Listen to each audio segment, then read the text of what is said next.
All right, continuing with the Exorcist franchise, moving on to Exorcist 2, The Heretic. This was a film I was not really looking forward to rewatching because I've always considered it to just be dreadful.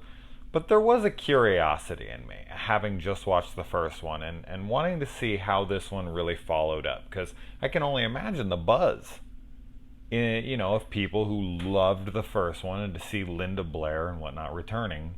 What an iconic role she had in the first one, right? And here we are, and people go into this, and they're just like, what the fuck am I watching? What in the hell is this? That all being said, I will say this. And I might get shit for this, I don't really care. There's a great movie somewhere in there. Like, this movie has really interesting things going on. This is one of those movies where like a ton of shit was thrown at the screen and a decent amount of it does not stick for sure, but some of it's really intriguing. Some of the visuals, some of the atmosphere, the score from Ennio Morricone is gorgeous. The score is fucking phenomenal. I loved the score of this film. And there's some really nightmarish visuals. There really is a good movie somewhere in here.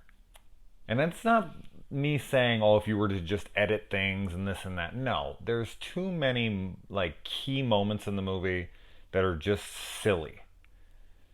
But honestly, I almost respect this movie for taking chances. Not trying to be the first one. See, that's what I've always had an issue with when it comes to sequels. I feel like sequels are so unbelievably difficult to make because when you ask a fan of the first one what they want in a sequel, if they want one at all, because a lot of people don't, but they'll go see the sequel, just hoping that they'll get some kind of, you know, some resonance, something that will be there that they'll be like, oh my god, that's the way I felt when I watched the first. And of course, there's been plenty of great sequels nowadays, more so than ever. Jesus, it used to be the whole like, oh, there's no sequel that's better than the original. Now a lot of the movies coming out, the sequels are much better than the originals, pretty often, especially with like the Marvel Cinematic Universe, stuff like that, in my opinion. Anyway, moving on. But what's so difficult about making a sequel is that people want it to be vastly different and exactly the same. And it's like, yeah, about that.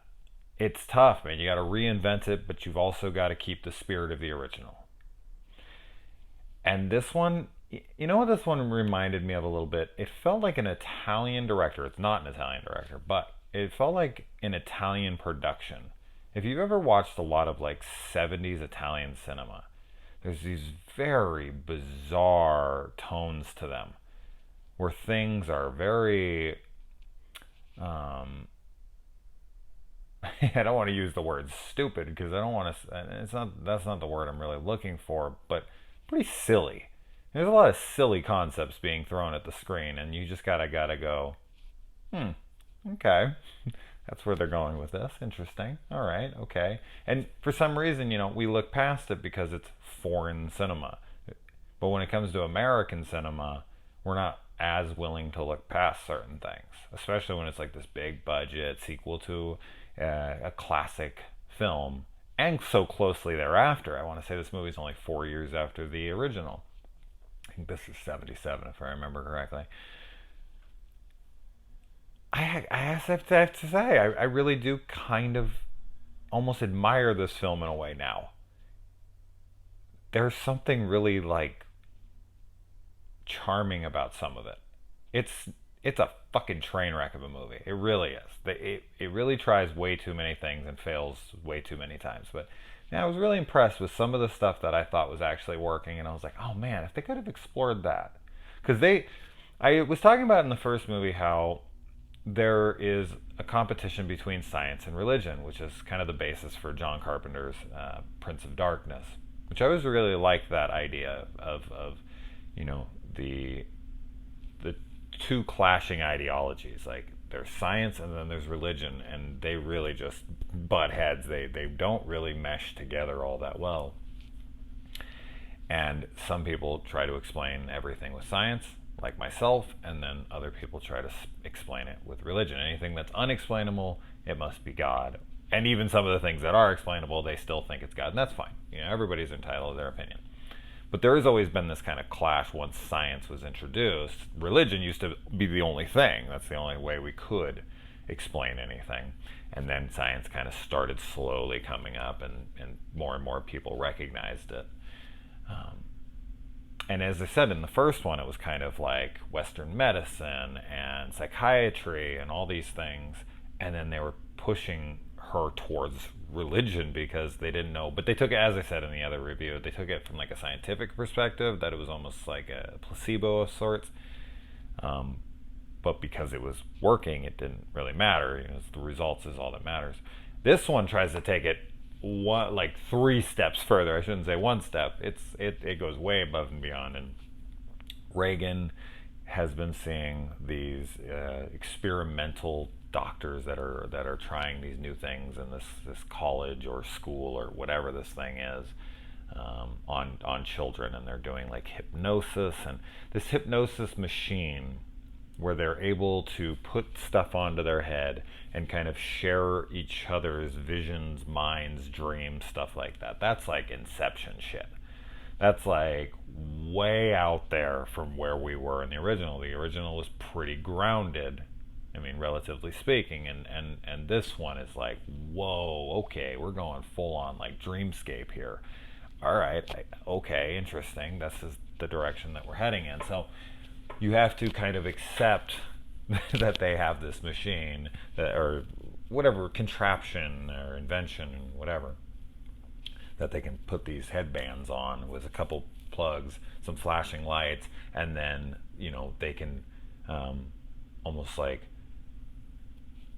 feed off of one another and synchronize together, and they can think together and see each other's minds. It's a bizarre concept. I'm honestly shocked that this script was approved, because you couldn't get a script like this approved today in a major production on a sequel of this high caliber. Fuck, it would never ever get approved. But that's almost what I'm saying, is like the charm of it is like the ambition. This is such an ambitious movie. Holy shit. It was just watching it being like, wow, they really went for that. Okay, interesting. But being able to bring back Father Merrin and actually making Max von Sydow have his, how he actually looks. He's like a 47-year-old man in this movie. You get to see him young, and you got to get to see an exploration of some of the work that he'd been doing in Africa, and I like that. I like that angle. I don't think they explored enough. It doesn't really amount to a ton, but I do like the idea behind that. And then another father here, Father Lamont, has been called in by the church to investigate what Merrin had been doing, and so he goes and he approaches Reagan. And while Reagan is having nightmares in here, I'm not sure if Pazuzu would have been able to get through eventually, or if in pushing this investigation did Father Lamont and the doctor inadvertently bring this back to Reagan. Now, there's other things that lead up, and Lamont going out to Africa and these temples, and I actually kind of really liked some of that stuff.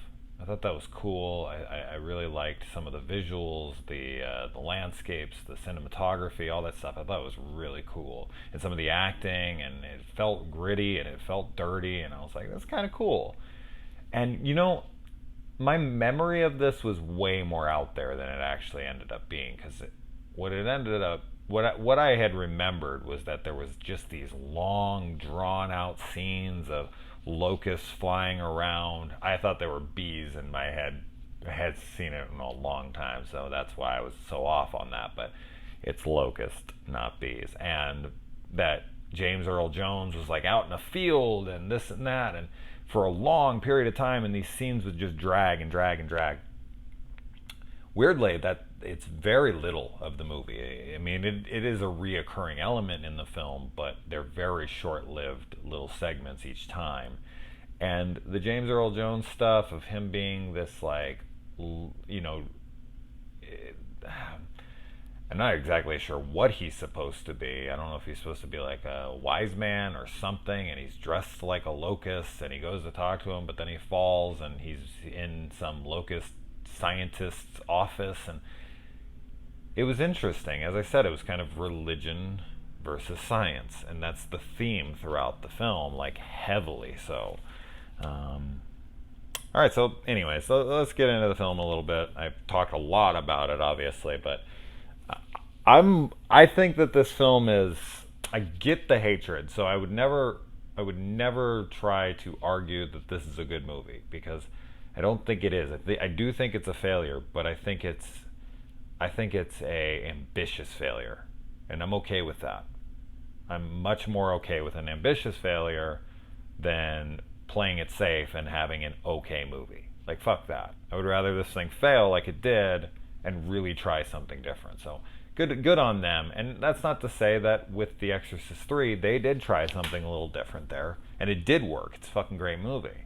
I'm really looking forward to rewatching it. I've seen it a few times, and every time I've thought it was an excellent follow-up. But this is like the bastard child in the middle here, and I have an affinity for bullied things or maybe broken things or something. So there is a part of me that actually kind of has a soft spot for it now. A 3.8 I think is a little ridiculous. On IMDb, I put it somewhere like realistically in the 4s, or yeah, I think general can say 3.8. That's harsh. That's a little harsh. That said, I understand it because it is a weird ass movie. All right, so the opening sequence here where the girl burns herself and she's like in the fire, and she's like possessed, and then the possession kind of leaves her body as she's burning herself, and you can see the horror and the pain, and you know that this actual girl that was inside is now just burning. I think that whole opening sequence is freaking really well done and kind of terrifying. So I was like, on this rewatch I was watching, and I was like, oh wow, like maybe this movie isn't that so bad, you know. And then they get the flashing bulbs and the connection, and I was like, oh, this is a little wacky, this is a little silly. Oh well, you know. And then it was kind of an up and down roller coaster for me for the rest of the movie. I was like, oh, that's kind of cool. Oh, that was kind of stupid. Yeah, all right, those are interesting ideas and not really well explored, and you know, maybe it didn't fully work, but interesting. You know, it's just this fucking, I was all over the place while watching this movie. And I think that the doctor kind of suggests that she's under the impression that what happened with Reagan was actually like some kind of a shared delusion, that Merrin and Karis and Chris and Reagan and everybody are just, they were all deluded in that moment. They just kind of had some mass hysteria of a sort. And I was like, I think that's what she was getting at. And thinking about that, I was like, interesting. There is cases of stuff like that, absolutely. I don't know about to this extent, and of course if she was in the room she would be a believer in a second, but you know, you hear stuff like this as a scientist and you want to explain it in the way that your brain knows how to process it, which is by the facts, right? And so they sync each other up, right? This is such a fucking weird scene. So they sync each other up. You got the doc and you've got Reagan, and they're synced. And then, like, Reagan pulls her down. Or Reagan, who is it? It's the doctor. Yeah, the doctor goes too low. Right. And so she starts having, like, a heart attack because we see this other Reagan, who's supposed to be Reagan as a 12-year-old, because they can't pull from Reagan. Now she's like a 17-year-old woman. And so they have this fake Reagan on the bed, and she's like reaching out and she's grabbing her heart. And it's this scene where Father Merrin, we get to see how Father Merrin died, that she crushed his heart inside of his chest. Which the scene is actually fucked up because Merrin dies at the foot of the bed, and that's not where he dies in the original. He dies at the side of her bed, right next to her. So that was annoying to me as a continuity person, but whatever. Anyway, so we see that she crushed Merrin's heart, and so now because they're having the vision of it, Pazuzu is in their head, and she's crushing the doctor's heart. And I love how the Father Lamont, I love how Lamont, in just finding out about this, not even having known anything about this procedure, anything about nothing, this ridiculously over-the-top contraption that they're using, he pushes Reagan out of the way, who's fucking done this thing multiple times, who would be much more of an expert. He's like, I know where she is. Help me find her. I know where she is. You know where she is. Help me find her. What? That doesn't make any fucking sense. If you know where she is, then why do you need help finding her? Oh, you need help finding her because you've never used this. What do you mean you know where she is? Like, this is such a weird sequence when he pushes her out of the way. I know how to do it. And it's like, you didn't even know this machine fucking existed 10 minutes ago. And now you're an expert and you know exactly where she is. I was laughing. I was like, this is so stupid. Come on, man. I know where she is. Help me. Anyway. And then Reagan's drawings start to come true. Reagan has the gift of healing because this film also deals with the idea of pure good attracting evil, but also being able to fight against it, essentially, that it can fully overcome it, that Reagan is so good at heart that she's kind of the kryptonite, so to speak, but she's also, in her vulnerable moments, is a perfect vessel for it. So it's this weird, interesting, pure good actually attracts darkness in a way. It's an interesting exploration. They kind of talk about it throughout the movie a little bit when he's talking about the locust and a good locust and how it can actually influence the bad locust, and he's like, good locust, and then the fucking end of this movie where she's doing, we'll get to that, but wow. So Sharon, the tutor, returns here, which was an interesting character to bring back because I want to say Reagan and her are and then Merrin, of course, are the only returning people. So it's cool to see her, and her role in this later on, like her and the doc, we're gonna get to that, but I was laughing because I was like, wait, what is your purpose here? I don't understand. Moving on. Now, I think the legal, correct me if I'm wrong, but I want to say the consenting age for a female in New York is 17. Is that accurate? Because Linda Blair was 17 in this movie, and there are some very revealing shots of her. She's wearing these like see-through nighties that leave zero to the imagination, and she's got very large breasts, and I'm just sitting there like, oh my god, she's 17. I don't, like I'm feeling bad, like looking. I'm like, nope, not doing it. But yeah, it was. I was like, man, this director, man, this is. I mean, I guess as I said, maybe over there in Arizona it's 18, so I'm sitting there like, that's jailbait, man. I don't want nothing to do with that. Don't do it. But yeah, so I don't know if that's the truth, but I was like, that's interesting. You could not notice, and I could not bring it up. I don't remember them ever actually saying Pazuzu in the first one. Maybe they did. I think they might have, but they say it a fuck ton in this one. Like a lot. I think they do say it in the first one, but I don't remember being. God, I don't think it was a lot, if it was at all. But they must say the freaking name in this like fucking 40 times. Love that scene of them transporting the possessed down that mountain. There's this like cliff that you have to climb up to go to this like holy city. Man, that is one dangerous ass trek. And those guys got it. And they go up there, and there's like kids playing in water, and then they're baking bread, and I'm like, where are they getting the water? Where are they getting the food? That is one hell of a trip to get to the store.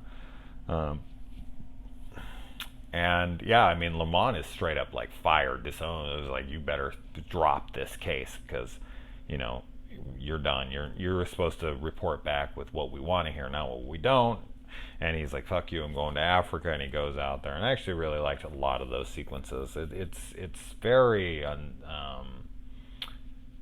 very almost unsettling because you're just so confused. And as I said, it kind of plays out like a fever dream. It's like, what in the hell am I watching right now? What's up with Reagan's apartment? I mean, I know her mom's rich, but like everything is like stainless steel. And those railings out on her patio deck thing out there, it's like a fucking 50 stories drop, and there's just like railings every like 5 feet, and there's like a good 3 foot freaking gap in between. I was like, whoa, that is some scary shit, man. I wouldn't be out there. That's terrifying. Reminded me of the scene in The Devil's Advocate when he walks him out there and there's no railings at all. Ugh, I don't like heights at all. Oh man, I really like when he meets James Earl Jones' character here, and he makes him do like the spike walk test, which kind of reminded me of something out of like Indiana Jones and the Last Crusade, where you have to like test your faith by stepping out. And I love how he steps forward and his foot just gets absolutely impaled. I thought that was a great sequence. And then they return home to Reagan's house, and I'm not sure why the cabbie looks afraid of the address when they tell him. When the doc and the tutor are coming, which amounts to absolutely nothing. Their coming there doesn't do anything. There's no reason for them to have tracked them down or run away. None. Zero. They do nothing at all. I was like, why did you have them come here? Like, what purpose do they serve? I'm confused. They just get there. They wreck their car. I mean, I guess it's just that added thrilling atmosphere. Like, oh, they're trying to get there. They're against the thing. They crash the car, and the guy's all scared, and then the girl sets herself on fire. It adds to the elements of the atmosphere and such, but actually, like, what they affect of the story and what's going on up in Reagan's room with her and Lamont, nothing.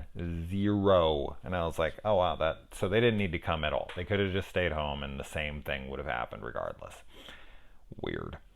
That car, when it wrecks, is mutilated. When you see it from the side, holy shit. Poor guy. No wonder he was scared. He could feel his death was imminent. And it sure was. And yeah, Sharon sets herself ablaze, and I don't know if she's dead at the end of this, but she is horribly burnt. So she probably would be best off if she died. I mean, I don't know, maybe not. Who am I to know on that one? But I don't know. Would I want to be burnt horribly like that? Then I don't know. That's a tough question. And then there's two different Reagans in the room. One is pure evil, and one is good and kind of the light of the room. And then she does whatever the hell this thing is. The guy's spinning over his head throughout the movie, and that wards off the locusts and makes them go away. And I got nothing. That is such a dumb sequence. Like the music is incredible. The visuals actually kind of cool, but when I'm thinking about what's actually going on, I'm just like, what the fuck are you doing? Why isn't it like one of those what the hell are those things? Like you spin it above your head and it makes a whistling noise. Is it like that thing? And then the noise draws away the locust. And this guy I know is supposed to be good at warding off demons or something, but it's such an odd sequence. Yeah, Reagan emulates African boy dance spinning. That's what I wrote down. Wow, my notes are lame as fuck all the time. You guys would laugh. You think I have so much of this written down. People probably watch this and go, oh, the reason he can just like spit it out is because he has like extensive notes. If you saw my notes, you would laugh out loud. They are fucking pathetic. they are broken ass English, like just super vague.